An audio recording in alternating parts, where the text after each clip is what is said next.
పొద్దున్నే లేచి కళ్ళు తాగుదామని చెప్పి బయటకు పోయినాం.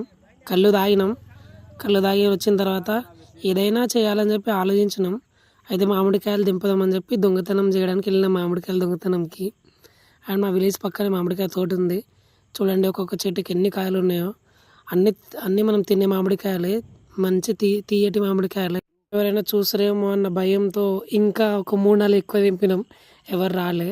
ఎండ్ ఆఫ్ ద డే కొన్ని తెంపుకొని చాలా అనుకొని బయటకు వచ్చేసినాం. ఇవి ఆ మామిడికాయలు మస్తు మజా అనిపించింది. అండ్ వాటిని పండించినాం. ఉట్టిగా తినడు ఎందుకు కచ్చివి అని చెప్పి పండించినాం. మా దగ్గర పౌడర్ ఉండే, పండే పౌడర్. సో అది పండించినాం. మంచిగా ఒక 10 రోజుల తర్వాత మంచిగా పండినాయి. ఇవి ఎప్పుడు పండుతాయని రోజు చూస్తుండే, పొద్దున్న లేచేసరికి చూస్తుండే. ఇట్లా కట్ చేసుకొని తిన్నా నేనైతే. మస్తు అనిపించింది. ఎంతైనా మనం దొంగతనం చేసి మనం సొంతంగా పండించి తినేది వేరే మజా ఉంటుంది. అండ్ చాలా బాగుంటుంది ఆ ఫీలింగ్.